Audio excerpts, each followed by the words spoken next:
This is KSL Sports Live, broadcasting from the Mountain Home Services studios. Thanks for staying up with us as we kick off a new week. The Utah Jazz season comes to an end, what it means for their lottery chances. Plus, the latest from the Utah Hockey Club as their season winds down as well, including a nice win in Dallas. And we've got spring football continuing for the Utes. Stevenson Sylvester is also here with a look ahead at the NFL Draft. But you know where we're going to start. Tonight at Augusta, tradition unlike any other, and the 2025 Masters did not disappoint. Yeah, Rory McIlroy was just 18 holes away from that elusive green jacket, his first major title in 11 years.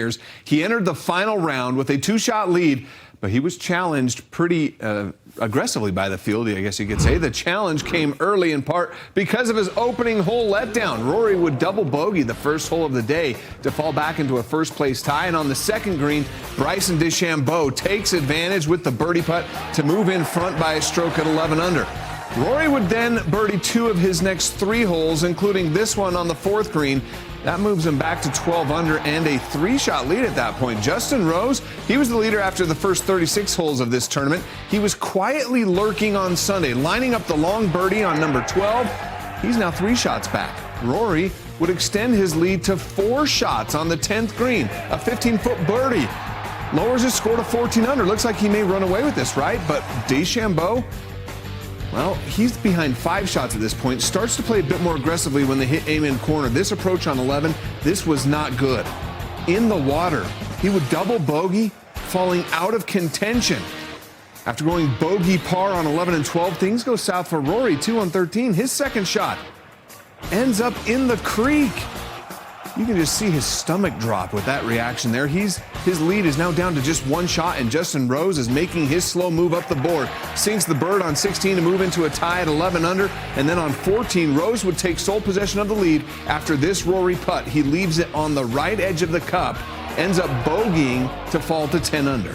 All right, has there ever been a golfer under more pressure at the Masters than Rory McIlroy? He was not only in search of his first major title since the 2014 PGA Championship, he's never won a green jacket in 17 tries. He's come close, remember, a 4-shot lead entering the final round in 2011, only to choke with a final round at 80. Could he finally finish in Augusta to claim his first green jacket? Let's return to Augusta for the final 5 holes. Rory on 15, now part of a 3-way tie. This shot saved his chances. Around the trees and onto the green, and it rolls up 5 feet from the cup.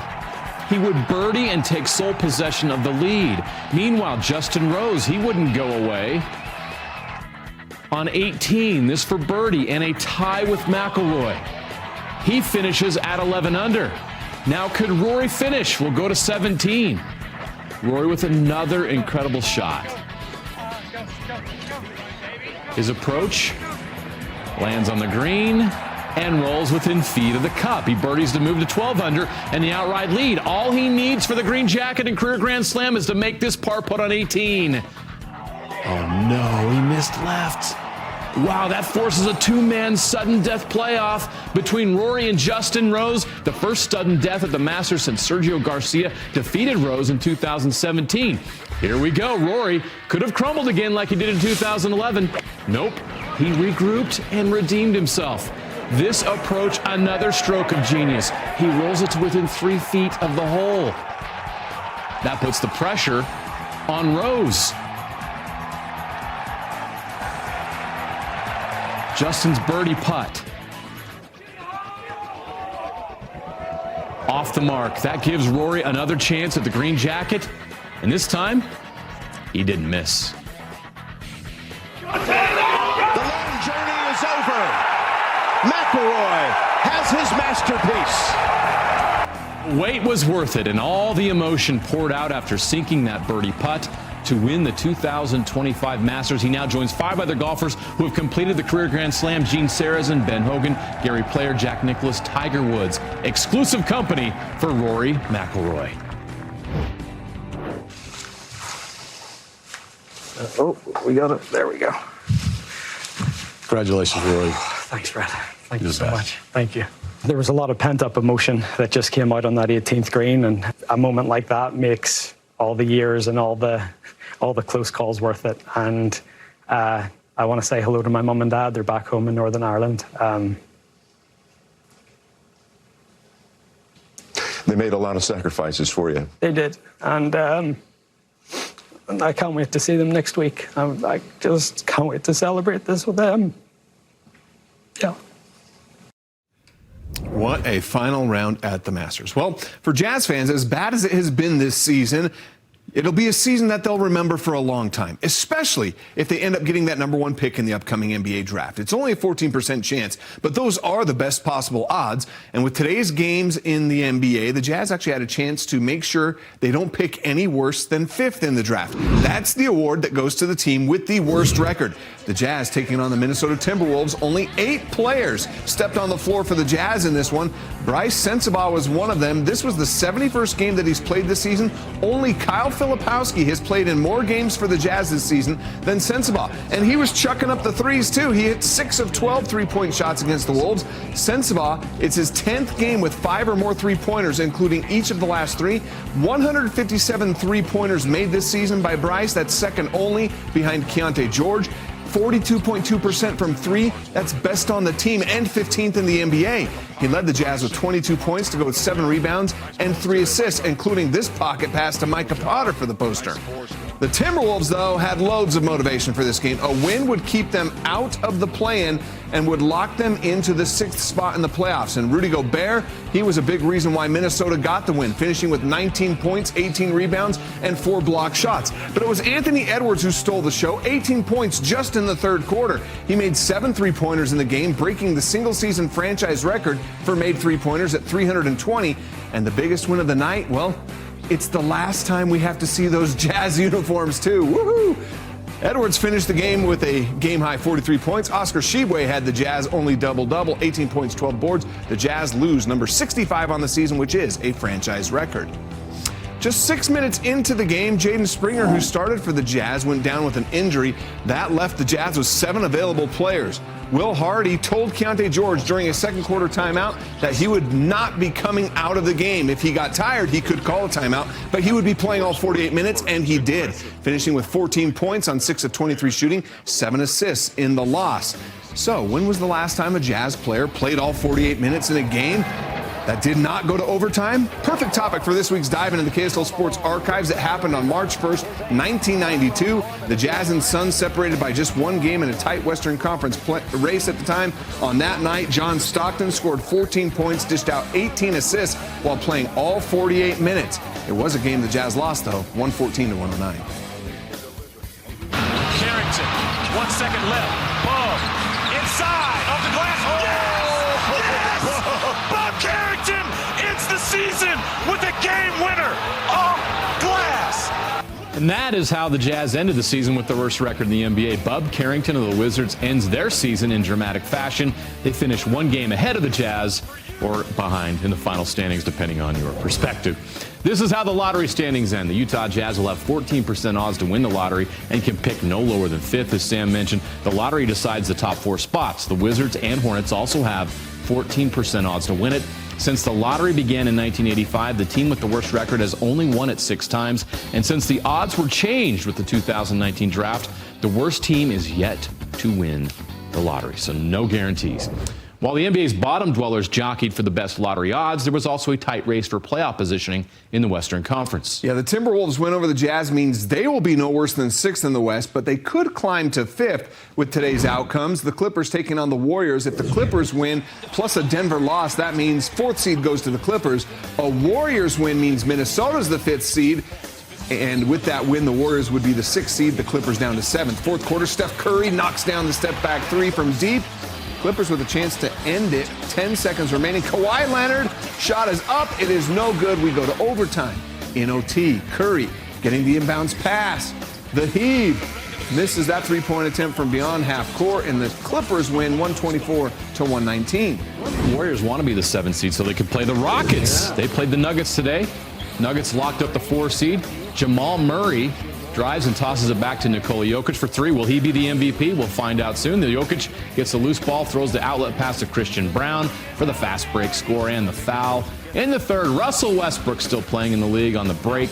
Dishes to Peyton Watson for the corner 3. The Nuggets cruised to a 126-111 win to lock up that 4 seed.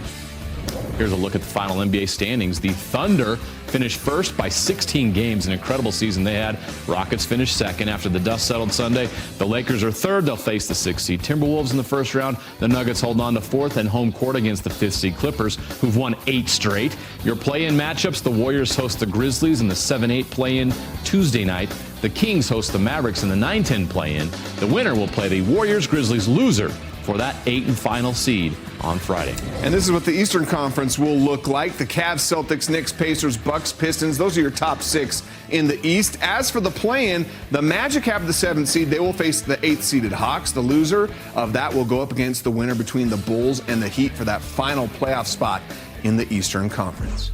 All right, can't wait for that to start up. We have to take a short break. The latest on the Utah Hockey Club is next. And Delta Center won't be the same without his voice. Dan Roberts calling it a career. We have a tribute to his remarkable career. You're like, can this translate to NFL? This guy translates. The NFL draft is just 13 days away. Stevenson Sylvester will kick off our draft preview with a look at Utah State receiver Jalen Royals and former Roy and Corner Canyon High star Jackson Dart. Today I'm closing one chapter here, but I'm opening the new one. Yegor Demin is headed to the NBA. The first of what Coach Kevin Young says he hopes is a pipeline out of Provo. Why Demin says the choice wasn't all that easy to make, coming up. We will also check in with Utah spring football. Isaac Wilson speaks about his freshman year. Kyle Whittingham as well updates us on his progress. Plus, the best sports plays that Sunday had to offer. Stick around. KSL Sports Live continues after this.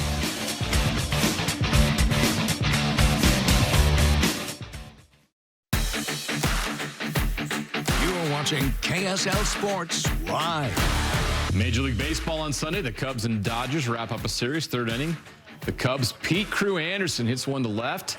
Blew off the foul pole to tie the game at 1.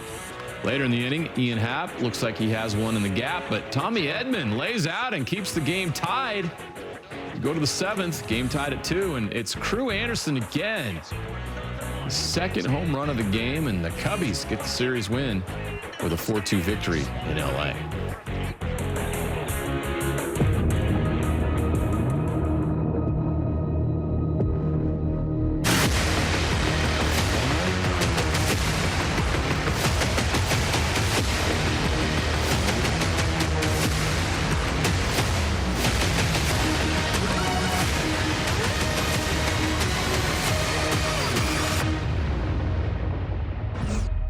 Football season never takes a break, and of course in the month of April we've got the NFL draft coming up April 24th through the 26th. So we're going to look ahead to the draft this year, and once again we bring in KSL Sports NFL expert Stevenson Sylvester to join us and talk all things draft and our local connections potentially to this upcoming draft. We're going to do a little bit different this year. We're going to do it card shop style. I don't know if you collected cards as a kid. I was a big card collector as a kid, but this year we're going to take each prospect and rate them like a trading card, and we're going to ask you if you'll buy or sell them in their respective round of the draft, okay? I think you'll all get it when you see it when we get there, but that's where we're getting at. We're going to be card shop owners for a day. All right, we'll start all of our breakdowns off with Utah State. They've got a dynamic offensive player in wide receiver Jalen Royals. He's been getting a lot of hype heading into the draft. He put up big numbers at Utah State. He put up big numbers at the Combine. This guy is a lot of fun to watch on the football field, Sly. Yeah, one word, explosive. That's what this guy does. Open space. You know, when you look at schools like the Mountain West Conference and smaller schools, you're like, can this translate to the NFL? This guy translates. He could take a small ball and take it yard, and that's what the NFL guys want. He got great hands. Honestly, people were thinking he should have came out last year, but seeing him this past year up in Logan, this guy's hands, he catches everything, and that's what I love most about him. And then you just see the tape, you put on the tape, and he's just blowing by guys. He has great route running skills at the Combine. He runs a 4.4. Just a dynamic guy, great locker room guy. You saw him stay at Utah State. He's like, we're building something here. I love it. I know they went through a lot of turmoil up there, but he endured all of that. He's the type of guy you want on your team. Honestly, looking at him, everybody's looking for that next Puka Nacua, that Jamar Chase, that type of athlete that could bring some dynamic plays to your offense. That's Jalen Royals. Well, I mean, 21 touchdowns in 20 games at Utah State. That's very impressive. You talked about his hands. Who cares what school or what conference he played in? Right. A guy can catch the ball. That makes him valuable. But for you, what would you say is his greatest strength for an NFL team on the offensive side of the field?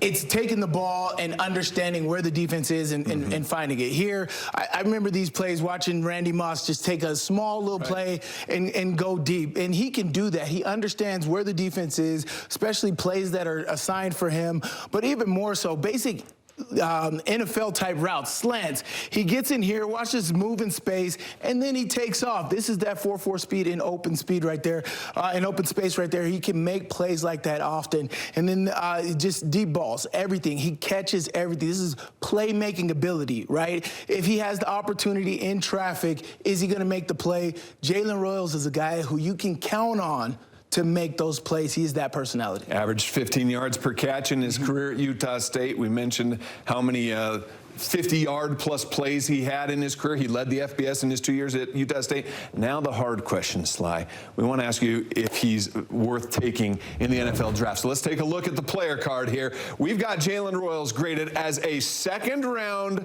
card. Would you buy or sell Jalen Royals in the second round of the NFL draft? I hope the questions get harder than this, but yes, I am buying this card. Jalen Royals is the guy. Honestly, I'm looking at it. If you pair him with somebody else, the defense has attention on somebody else, this guy is going to take over. Just think the Puka Nacua situation with Cooper Kupp and how Puka Nacua came in and made that happen. Jalen Royals could do that in the right offense. So I hope a team comes up and scoops up a guy like Jalen Royals in that second round. I believe he's a second-day guy. Even if he slips to the third, he is somebody that's going to make an impact early. All right, so what we're saying, don't sleep on Jalen Royals. This is definitely a guy that a lot of NFL teams will have their eyes on come that day 2 of the NFL draft. All right, we're going to take a look at some of our high school guys that have had great college careers outside of the state and their potential at the NFL draft coming up a little bit later on in the show. Thanks, guys. The Calgary Flames still fighting. They can keep their playoff hopes alive with a win over the Sharks Sunday. Third period, game tied at 2. Flames take the lead just a minute and a half into the period. Later, Matt Coronado lights the lamp to extend the Flames' lead. Then the Flames put the game away for good with the empty net goal, their 5th of the day. 2 wins in their final 2 games and a Utah win over the Blues Tuesday would give the Flames that final wild card spot. They could also catch the Wild in a similar scenario.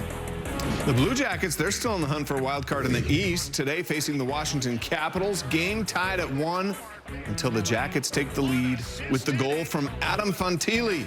And then in the third period, Fantilli scores again. The Jackets win at 4-1. With that win, they are 3 points behind the Canadiens with just 2 games left to play. That Capitals loss is also good news for the Jets. With that, they secured the President's Trophy, the best record in the league in home ice throughout the playoffs, before they took on the Oilers Sunday. Good thing, because they did not play well. Scoreless through the second period until Oilers' Connor Brown lights the lamp for the 1-0 lead. The Jets would later tie things, but the Oilers take back the lead with a goal from Adam Henrique, and then Cole Perry extends that lead as the Oilers win it 4-1. Now Sergachev. Towards the front, he scores! Dursey shoots, he scores! Sean Dursey into the corner, jammed to the front, McBean is there, they score! The Utah Hockey Club lights the lamp 5 times against the Dallas Stars. Goals by Barrett Hayton, Sean Dursey, Logan Cooley, Josh Doan, and Nick Schmaltz. Utah's first win over the Dallas Stars in their young franchise history. It's hard to believe that the inaugural season for the Utah Hockey Club is about to come to an end. The final game of the season is Tuesday night in St. Louis, as the Clubbers could possibly spoil the Blues' playoff hopes. Let's hope they do. On Thursday night, it was a night to celebrate the Utah Hockey Club. Their final home game at Delta Center went to a shootout against the Predators, a game in which Utah lost. But even in defeat, the Delta Center crowd stayed full, fans saluting the team one last time, and the team thanking the fans for a level of support they never had the past few seasons in Arizona. And it's just the start of something special here in Utah. They did their part, you did their part. This was a test year. It's about to get fun.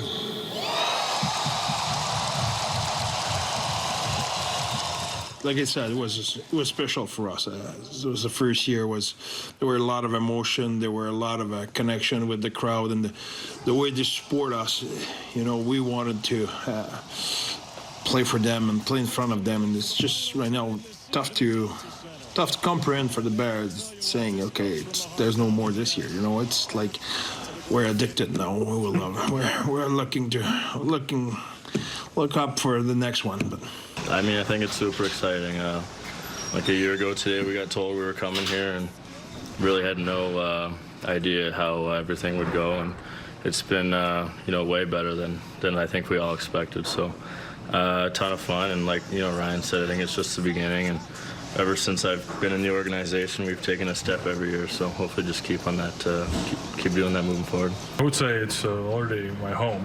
It's kind of cool to get that support, and especially in the first season, and it was incredible.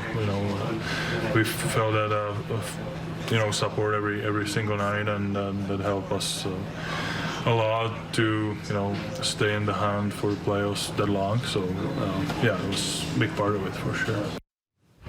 Who's the next hot prospect in pro hockey? This kid, Gavin McKenna, 17 years old, plays for the Medicine Hat Tigers. What a move, Gavin McKenna. Mastery from Gavin McKenna. Never heard of the Medicine Hat Tigers until today, did you? The Western Hockey League. They call him the White Horse Wizard, the 17-year-old from White Horse in the Yukon territory with the shorthanded goal. This is why teams may tank next season to draft him. He's expected to be the #1 overall pick in the 2026 NHL Draft.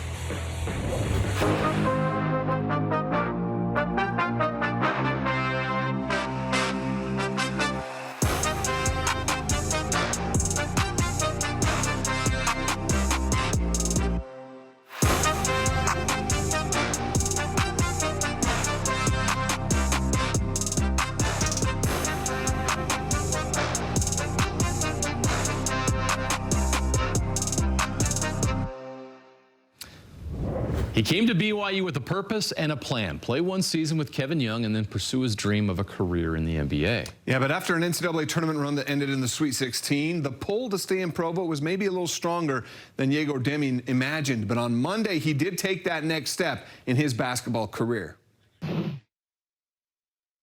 I'm super excited to announce that I will be putting my name in the 2025 NBA Draft. Hey, some BYU fans were holding out hope that Yegor would play one more year in Provo. Instead, he's one and done, headed to the NBA after a terrific freshman season.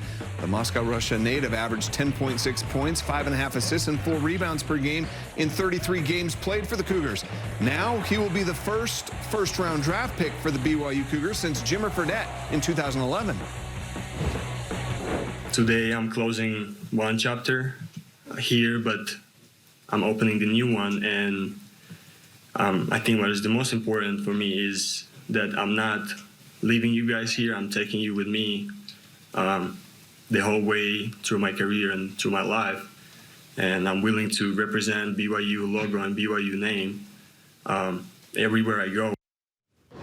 Well, there are a couple other locals in the NBA who are in the spotlight this afternoon. Thunder facing the Pelicans. Former Weber State guard Dylan Jones started his third game of the season, played 36 minutes. Jones scored 13 points, grabbed 10 rebounds. Meanwhile, being a minor Utah Ute, Brandon Carlson led the Thunder in minutes played with 39 off the bench. He recorded career highs of 26 points, 10 rebounds, 3 blocked shots, and the Thunder closed the season with their league-leading 68th win.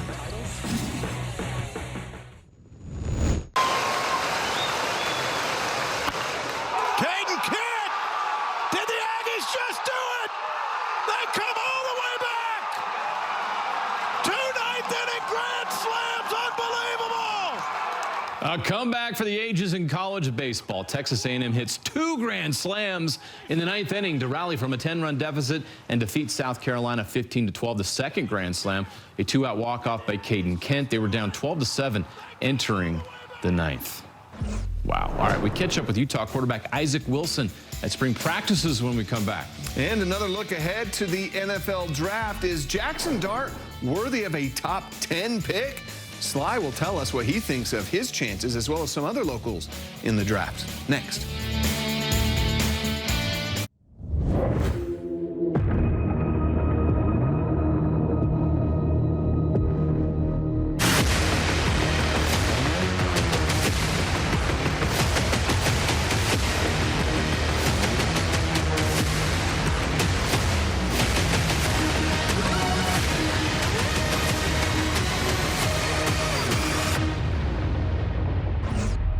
let's jump back into some of our NFL draft analysis as we look ahead to the April 24th to the 26th NFL draft coming up this month. And we want to take a look at some of our high school athletes that had great high school careers here, went on to have good college careers outside of the state, but now are on the board for potentially joining an NFL team here in the NFL draft. And we're going to start off with maybe the highest profile guy from out of our state, Jackson Dart, the quarterback at Ole Miss, who clearly had a phenomenal career here in high school as well. Yeah, man, I remember covering Jackson Dart when he was just a sophomore at Roy High School. Then he transferred over to Corner Canyon. Big body, big arm, big play capability. This guy loves to score points, which is what NFL offenses love to do. But his ability to sit in the pocket, deliver great passes, let the routes develop how they're supposed to is what NFL scouts love. And so here, and then, of course, just getting the ball in his hands, him be able to run the ball and do everything. Here's a QB run game, and watch how he finishes this, right? Quarterbacks finishing in the lane. That's what you want to have happen, and Jackson Dart makes it happen. You saw in their bowl game, he was just spectacular. He made guys miss in the pocket, but keeps his eyes downfield.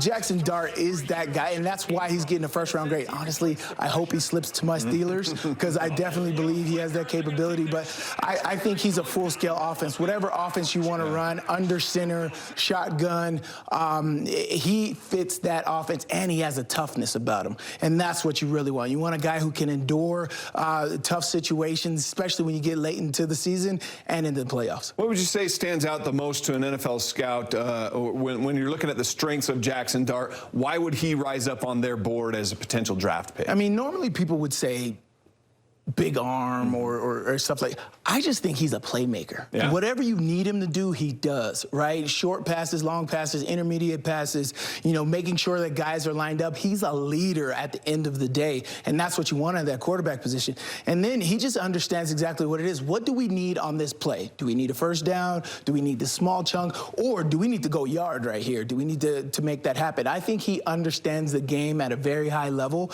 and that's what makes him a first-round draft pick. And I think that it's got a lot of NFL scouts salivating. Through this whole offseason with the Combine, Pro Day, Senior Bowl, he's just lit it up as he always does. And so he's just on the spotlight right now, and I think he's going to be one of the best quarterbacks in this entire draft. I like the word playmaker used there. Yes. You know, he was fourth all-time in the SEC. Think of all the great quarterbacks the SEC's had. Yeah. Fourth all-time in even total at Ole offense. Miss, he beat a lot of Eli Manning's records. Yeah, no kidding. Yeah. All right, so here's the big question, though. Let's put his draft card on the board for you, Sly, to make a decision here. We have Jackson Dart as a first-round card here. Do you buy or sell Jackson Dart as a first-round draft pick? I buy, right? Because as we've seen, there's a lot of teams that need quarterbacks. There's a lot of teams with older quarterbacks that are phasing out. You know, your Matthew Staffords, your Russell Wilsons, Aaron Rodgers, wherever he decides to land. And there's just a lot of teams that I need a quarterback, right? The Browns, the Steelers, even New Orleans with Derek Carr's situation. He's got a shoulder injury. You don't know what's going to happen there. Kellen Moore coming in. Kellen Moore and Jackson Dart together, I think that's a match. Okay, let's take it to another level, though. Top 10? Would you buy him as a top 10 pick? There are people saying that he could be the second quarterback taken after Cam Ward. Hey, honestly, I've seen crazier things happen. You know, I really thought that he would be a great fit for the Raiders, his personality, close proximity as far as his home. But yeah, I can see it. It's all dependent on what a team wants, right? You got New Orleans sitting at, what, 9 or 10? Kellen Moore could be like, all right, I'm trying to change all of this. Let's make this happen. He's going to be my guy of the future, and they can grow together. We just never know what can happen. But, yes, I think he's one of those guys. I thought the Raiders would take him, but, you know, they signed Geno, so I don't think that's the same deal. Yeah. But, yeah, definitely a top 10 guy. All right, let's take a look at some of our other locals and throw a few more draft cards your way. Jeffrey Boss is a guy who had a great career at Kearns High School, went on to have a solid 4-year career with the Oregon Ducks. We're going to put his card up as a late third-round draft card. What do you think? Do you buy or sell his card in the third round? No, I'm hard because I'm hard on linebackers, so I'm rightfully so. I'm selling this. Okay. You know, I see him a little later. He's definitely going to be a factor early on in some teams because he's such a solid guy. He's just a workhorse guy. He gets it done. He had a great career at Oregon, but I'm selling selling this card. I see him more as a 4th, 5th round guy, day 3 almost type of guy that's going to come in and hopefully a top-tier team picks him up and he could be a factor. All it takes is the right fit. You've said that several times, right? All right, let's switch over to another guy that you might not remember very well in our state, Jackson Hawes. He was a tight end for Highland High School, but he had a good career at Georgia Tech, and now he's surfacing in the draft talk as well. We've got him as a 7th round draft card here. What do you think? Do you buy or sell Jackson Hawes as a 7th round draft pick? I buy it, man. You get teams like Baltimore, you get teams like Buffalo that like to run. You get a guy like this. This guy's a big blocking tight end, Highland, that triple option type of offense. So he's a big physical guy, triple option out there in Georgia Tech as well. He's a guy that can move and is strong. I'm buying this card. Late round draft pick. I think he'll be a huge asset on some of these teams. All right, can't wait for draft night to come already. Yeah. And this is just the start. We've got a lot of BYU Utah talk coming up later on sometime before the draft as well. But for now, Sly, thanks a lot for joining us and breaking down the NFL draft with us. All right, thanks, guys. Back to college football. 2024, of course, was a rough season for Utah's offense. Cam Rising's injury unexpectedly thrust true freshman Isaac Wilson into action. He played in 8 games last season, starting in 6 of those games. He gained valuable experience, but still, things weren't quite working the way he and the team had hoped. It was clear that a shakeup was needed on the offensive side of the ball during the offseason as the Utes entered this offseason. A new philosophy, and of course, that change came with new offensive coordinator Jason Beck. But Beck also brought with him a new starting quarterback in Devin Dampier, who tore it up at New Mexico last year. Wilson could have decided to leave the program through the transfer portal, but he didn't. He chose to stay, and this spring he's competing and learning Beck's offense, and his work has not gone unnoticed. He's gotten better. There's no doubt about it. Still not where he needs to be, but in fairness to him, he's learning an entire new offense, and so but he's got a lot of the things that he didn't do so well in last fall. He's making progress with. I'm sure all you guys watched last year. Turnovers were a big part of my game last year. Not a good thing. I've been working on that, making it simple. Really, I love what Coach Beck's doing. Like he said, a little bit of run game with the quarterback, kind of changing it up, making it hard on the defense. Always putting one guy in conflict, no matter what. To the soccer field, Real Salt Lake was on the pitch last night against Nashville SC. Dominic Marchuk became the first RSL player not named Diego Luna to score a goal in the past 4 games. His 12th minute goal gave RSL the 1-0 lead, but a 30th minute equalizer and a stoppage time penalty kick gave Nashville the win 2-1. Real Salt Lake falls to 3-0-5 on the season, which is 10th place in the West. Utah Warriors rugby continues to play well. They went to LA Saturday and left with a 45-28 win over RFC Los Angeles. The score was tied at 21 at halftime. Utah then came out and dominated the second half. Their maul was the difference, overpowering LA. Liam Coltman, Dylan Nell, and Phil Bradford all scored tries off that maul in the second half. Utah now 5-2 on the season, tied for second in the West with 26 points in the standings. The end of an era at the Delta Center. Dan Roberts announces his final game for the Utah Jazz. We pay tribute to his remarkable 46-year career after this. 46 years at any job is quite the run. 46 years is the only voice of the Utah Jazz fans have ever known inside the arena. That's legendary. And that remarkable run by PA announcer Dan Roberts came to an end on Friday night. Yeah, on Wednesday night against the Blazers, the Jazz dedicated that night to celebrating Roberts' career, one that started in the Salt Palace when the Jazz first moved from New Orleans. From "Bring 'em on back, how about this, Jazz?" to even his 2 minutes remaining. Those are the ones I remember. Roberts' voice, it's unmistakable, right? When you're watching a Jazz game, on Friday, it was the 2,135th game behind the mic as the Jazz PA announcer. Thank you, and I love you all. Thank you for being with me. I'm assuming I've gone through a couple of generations. I've had a lot of guys come up to me. I was 8 years old when I first, David Locke was 10 and he won a contest, and I announced him coming to center court. Ricky Green signed his program. My favorite question is, what's your best remembrance? And the answer to that is the 2 championship years with Carl and John. And maybe the best thing you'll see tonight at the final Jazz home game, ice in this fan's veins.